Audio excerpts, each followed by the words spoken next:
నమస్తే, welcome to our channel. So RGV గారు ఏదైనా ట్వీట్ పెడితే ఎంత వివాదాలు అవుతాయో మనకు తెలిసిన విషయమే. కానీ రీసెంట్ నిన్న ఆయన పెట్టిన ట్వీట్ మాత్రం అందరూ ప్రశంసిస్తున్నారు. అంటే ఇంకా షేర్ చేసి మరీ ప్రశంసిస్తున్నారు. ఎందుకు అంటే నిజంగా నాకు అనిపించింది మంచి ట్వీటే అది. మనం చూసాం ఆ చిన్న పిల్లోడిని కుక్కలు చంపేయడం అనేది నిజంగా చాలా బాధేసిన విషయం. ఆ పేరెంట్స్ని కూడా అసలు ఏంటో చెప్పలేము. అంటే ఇంత పిల్లోడిని అది మరీ పాపం ఎంత నరకం అనుభవించుంటాడో. ఆ కుక్కలు పీకుతూ కరుస్తూ ఉంటే వాడు ఏడ్చి సరే, అది తలుచుకుంటేనే చాలా భయంకరంగా బాధాకరంగా ఉంది. అలాంటిది అబ్బాయి చనిపోయాడు, ఇంకా లేరు. సో ఇప్పుడు గవర్నమెంట్ ప్రకారంగా అఫ్కోర్స్ కేటీఆర్ గారు స్పందించి ఏదో చేశారు, మంచిదే. వాళ్ళకి న్యాయం చేయాల్సిన అవసరం కూడా ఉంది. ఫర్ ఎగ్జాంపుల్ ఆ కుటుంబానికి ఏదే రకమైన సరే ఏదేమైనా కూడా ఓదార్పులు ఇలాంటివన్నీ కావాలి ఆ ఫ్యామిలీకి. ఇప్పుడు ప్రజెంట్ ఎవరెంత ధైర్యం చెప్పినా కూడా వినలేరు. ఎందుకంటే అంత ప్రేమ చిన్న పిల్లోడు పాపం.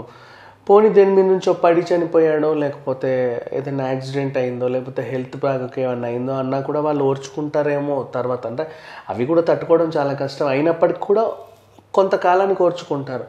కానీ ఇది ఎంతకాలమైనా ఎవరు ఓర్చుకోలేరు. వీధి కుక్కల చేతిలో అబ్బాయి చనిపోవడం ఏంటి మరి, అసలు అంతకన్నా దారుణం ఇంకోటి లేదు చెప్పాలంటే.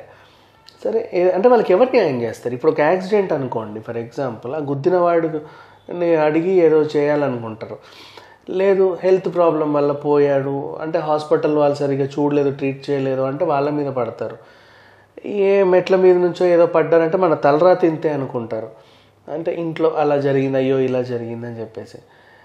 వీధి కుక్కల చేతిలో పోతే ఆ కుక్కల్ని వెళ్ళి అడగలేరు, ఏం చేయలేరు. అయితే ఇప్పుడు బాధ్యత ఎవరు తీసుకోవాలి? జిహెచ్ఎంసీ వాళ్ళు. ఎక్కడ పడితే అక్కడ స్ట్రీట్ డాగ్స్ ఎక్కువైపోయాయి, ప్రతి కాలనీలో ఎక్కువయ్యాయి. అంటే అవి ఉండొద్దు, వాటికి స్వేచ్ఛని హరించొద్దు అన్నట్లా. వాటికి కూడా తెలియదు కదా, వీళ్ళని కరవాలి, వీళ్ళని కరవద్దు, అక్కడ కరవాలి, ఇక్కడ కరవద్దు, ఇలా కరిస్తే అలా అవుతుంది అని వాళ్ళకి కూడా తెలియదు కదా. అవేమన్నా ఇదా అంటే వాటి తప్పు కూడా లేదు. సో కుక్కలు కరిచాయి, ఏదో అయిపోయింది. వాళ్ళని కూడా జిహెచ్ఎంసీ వాళ్ళు ఏం చేయాలి? వాటిని కొంచెం ఇంకో ప్రదేశానికి ఏమైనా తీసుకెళ్ళి వదిలేస్తే పర్లేదు. అంటే వీళ్ళు ఏం చేస్తున్నారంటే, ఏ కాలనీలో అయితే మనుషులు తక్కువ ఉంటారో అక్కడ తీసుకెళ్ళి వదిలేస్తున్నారు. కుక్కలు లేని కాలనీలు కొన్ని ఉంటాయి కదా, అక్కడికి తీసుకెళ్ళి వదిలేస్తున్నారు. అవి మళ్ళీ పిల్లల్ని పెట్టి అవి పెద్దగా అయిపోతున్నాయి. ఎక్కడెక్కడో ఇవాళ రేపు ఏ కాలనీ అయినా ఎందుకు ఖాళీ ఉంటుంది అంటే, స్టార్టింగ్ ఖాళీగా ఉన్నా కూడా తర్వాత అయినా సరే ఫుల్ అవుతాయి. అండ్ ఇంకొకటి, అవి తీసుకెళ్ళి ఏ అడవిలోనో వదిలేసినా బాగుండు, వాటి ఫుడ్ అవి వెతుక్కుంటాయి. మీరు మనుషులు లేని కాలనీలో వాటిని వదిలేస్తే అవి ఎలా బతుకుతాయి? వాటికి ఎవడేమేస్తాడు? వీళ్ళు ఏదన్నా తిని పడేస్తేనే కదా పాపం అవి తినేది. వాటికి ఫుడ్ ఉండదు, అలా చనిపోతాయి. అటు వాటి గురించి ఆలోచించాలి, అండ్ ఒక మంచి పని చేయాలి, అండ్ సమాజానికి డిస్టర్బెన్స్ లేకుండా చూడాలి. సో ఇంత బాధ్యతలన్నీ కూడా గవర్నమెంట్ చేయాలి. అలాగే మేయర్ గారి మీద కూడా కొంచెం పరువు ఉంటుంది.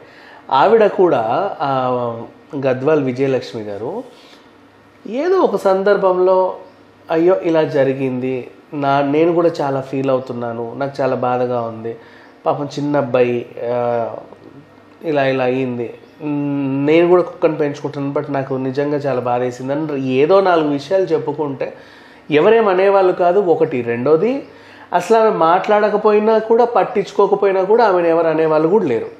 అంటే అధికారికంగా ఏమన్నా తీసుకుందేమో అన్నట్టుగా అనుకుని వదిలేస్తారు బేసిక్గా. ఆవిడేం చెప్పిందంటే, కుక్కలకి మాంసం కావాలి కదా, మాంసం కోసం వెతుక్కుంటూ పిల్లోడిని తినేసాయని అన్నట్టుగా ఆవిడ చెప్తుంటేనే అసహ్యం వేసింది. ఎలా మాట్లాడతారు మనుషులు? ఇట్లా కూడా ఉంటారా అసలు? ఆలోచన లేని విధంగా చిచి. అందరు కూడా ఆ మాటల్ని చూసి ఏంటి ఈవిడ ఇలా మాట్లాడుతుంది అసలు? ఆవిడ సెర్చ్ చేస్తే వాళ్ళ ఇంట్లో కూడా ఒక ముద్దు కుక్కోతి. సరే, నువ్వు కుక్కల గురించి బాగా చెప్పుకొని ఇక్కడ అబ్బాయి చనిపోయాడు కదా, అటు కుక్కల తప్పు లేదు, పాప మా పిల్లోడి తప్పు లేదు. వాడు వెళ్ళి వాటి దగ్గరికి వెళ్ళి కరిపించుకొని చావాలని వాడికన్నా ఉందా? అటు తలరాత అలా ఉంది, అలా జరిగిపోయింది. ఏదేమైనప్పటికీ కూడా అంత సిట్యువేషన్ని కూడా ఈవిడ ఎలా మాట్లాడిందంటే, అంటే మేబీ ఆమె ఇంకేమో పెట్టాలనుకున్న పోస్ట్ అలా పెట్టిందా, లేకపోతే ఆమెకు తెలియదా మాట్లాడే విధానం, అవన్నీ ఆలోచిస్తుంటే కూడా కొత్తగా అనిపిస్తుంది. కానీ ఆమె పెట్టిన పోస్ట్, ఆవిడ అన్న మాటలు మాత్రం అసలు ఎవరికి నచ్చట్లా. పాపం కుక్కలకి మాంసం కావాలి కదా వాటికి కూడా, అందుకే వెళ్ళి కరిచాయి తినేసాయి. ఎవరిని తిన్నాయి? మనుషులు తింటారా? పిల్లల్ని కదా తిని, చిన్న పిల్లోడు. అందుకే ఆర్జీవి గారు ఏమన్నారంటే, వీళ్ళింట్లో ఒక 5,000 వీధి కుక్కలను వదలండి, మొత్తం రోజు తలమేసేయండి, అప్పుడు ఆమెకు తెలుస్తుంది ఏ కుక్కకి ఎంత మాంసం కావాలి ఏంటి సంగతి అనేసి చెప్పి అందుకన్నాడు ఆ మాట. సో ఈవిడ మాట మీద అసహించుకున్న వాళ్ళు మాత్రమే రామ్ గోపాల్ వర్మని ప్రశంసిస్తున్నారు అనుకోవడం కరెక్ట్ కాదు. ఆయన్ని ద్వేషించుకున్న వాళ్ళు కూడా ఇంతకుముందు ఇప్పుడు ఆయనకి ఈ మాటను పట్టి ఆయన మీద అభిమానం పెంచుకున్నారు. ఎందుకంటే నిజంగా అది ఎంత హృదయ విదారకమైన సిట్యువేషన్ అంటే, చిన్న పిల్లోడు అబ్బాయి ఇంకా ఒక్కొక్క కుక్క వాడిని కరుస్తూ ఉంటే తట్టుకోలేక ఎంత విలవిల్లాడిపోయాడు. అవన్నీ అంటే మనకు అర్థమవుతుందా? ఎప్పుడు ఎంత కాలానికైనా 100 ఏళ్ల తర్వాత అయినా సరే ఈ సిట్యువేషన్ నుంచి అప్పటి జనరేషన్ మాట్లాడుకున్నా ఇంతే బాధగా మాట్లాడుకుంటారు. అయ్యో ఇలా చనిపోయాడంట అని చెప్పేసి, ఇలాంటి సిట్యువేషన్ అది.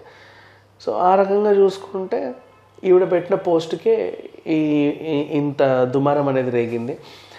అఫ్కోర్స్ విజయలక్ష్మి గారు ఫ్యామిలీకి ఏమన్నా అండగా నిలబడి ఇంకేమైనా చేస్తున్నా బాగుంటుంది. అసలు ఈ మాట మాట్లాడకుండా ఉంటే చాలా మంచిది అనిపించింది.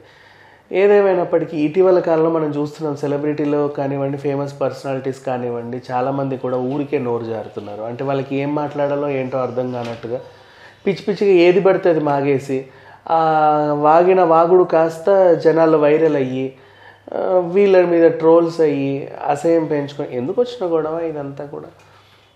ఆ మాట్లాడేది ఏదో ఒక మంచి మాటే అనేవచ్చు కదా, తప్పే ఉంది. ఎందుకంటే సోషల్ మీడియాలో మనల్ని కొంతమంది ఫాలో అవుతున్నారు, మన మీద మనం ఒక ఫేమస్ పర్సనాలిటీగా ఉన్నాం, మన మీద కొంతమంది వార్తలు రాస్తున్నారు అని ఒక బాధ్యత రహితమైన ఒక స్టేటస్లో ఉన్నప్పుడు మనం పిచ్చి పిచ్చిగా మాట్లాడి అనవసరంగా బద్నాం అవ్వకూడదు మనుషుల్లో. సో ఏదేమైనా విజయలక్ష్మి గారు చేసిన పని అయితే నాకు అసలు నచ్చలే. అండ్ నాకే కాదు, ఎవరికీ నచ్చలే. మన ఇదనే కాదు, ప్రపంచం మొత్తంలో కూడా ఎవరికి నచ్చదు. నిజంగా ఆ కుక్కలకు కూడా నచ్చుండకపోవచ్చు ఈవిడ పెట్టిన పోస్ట్. ఆఫ్కోర్స్ వాటి గురించి ఈవిడ మాట్లాడినా కూడా. సో ఏదేమైనా కానీ ఇప్పటికైనా కొన్ని జాగ్రత్తలు తీసుకొని వాటిని అది జోక్ కూడా కాదండి, I mean it's a joke.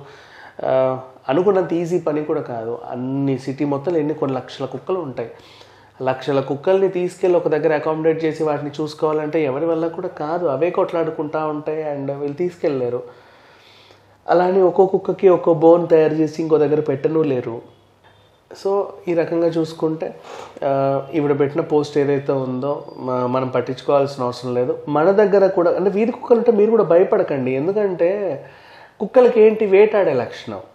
పరిగెడితే మనం ఎలా చేయాలేమో అనుకొని అవి ఇంకా ఇంకా రెచ్చిపోయి పరిగెడతా ఉంటాయి. కొంచెం చూసి వదిలేయండి. మరీ మనకి హాని చేసే కుక్క అని తెలిసిపోతుంది.